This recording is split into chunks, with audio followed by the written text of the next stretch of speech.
Describe the frick in one word. Complex. Exciting. Extraordinary. Challenging. Legacy.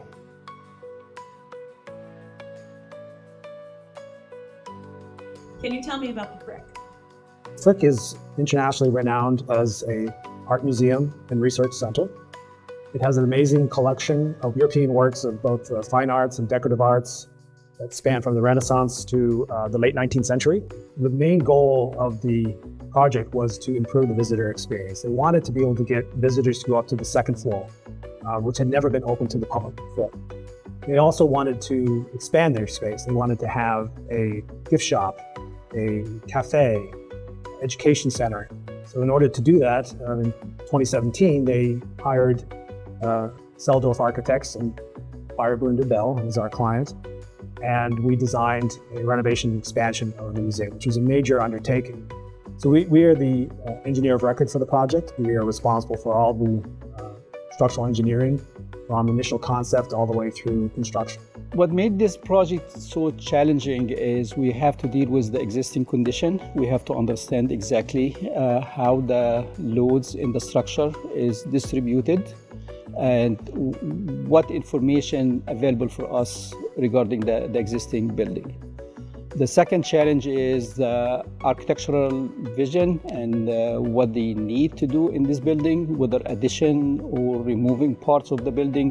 We have to maintain the integrity of the building so we can achieve that vision. So our work on this project as the roofing and waterproofing consultant included coming up with design solutions for the different roofing and waterproofing systems. That included below-grade foundation waterproofing, conventional roofing assemblies, inverted membrane roofing assemblies, batten seam and flat seam copper roofing systems, and maybe others. There was a whole host, and that was one of the big challenges with this project, which is what's the right roofing and waterproofing system to put on which part of the building, and how are those different roofing and waterproofing systems going to integrate with the types of construction that are adjacent to them. So you have existing construction with mass masonry wall systems, and there's strategies to integrate those assemblies. And the same thing for the new construction. There's roofing and waterproofing systems integrating with new rain screen cladding systems. And we use the strategies that are appropriate for those type systems when you bring them together. What part of the project stood out to you? The frick needed to add a much larger bulkhead to the roof level, which would expand across the extension and the existing building to support the new spaces that they were adding, as well as upgrade the existing mechanical systems.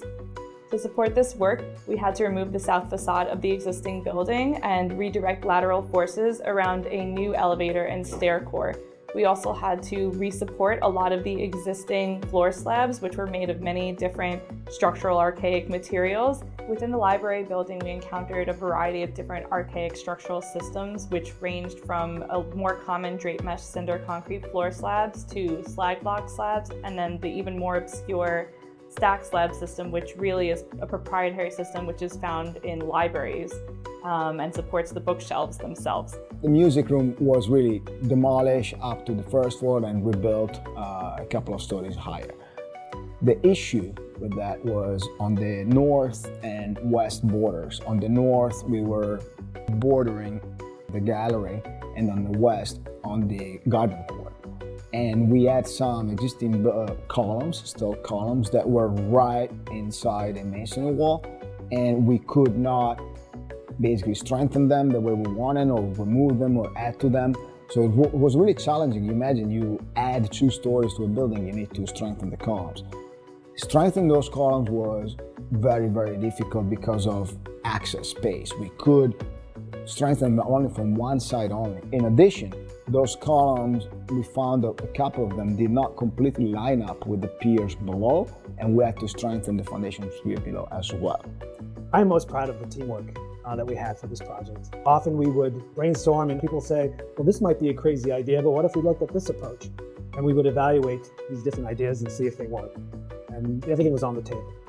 It was such an unusual project with so many conditions that we'd never seen before, had needed to have unusual, unconventional details.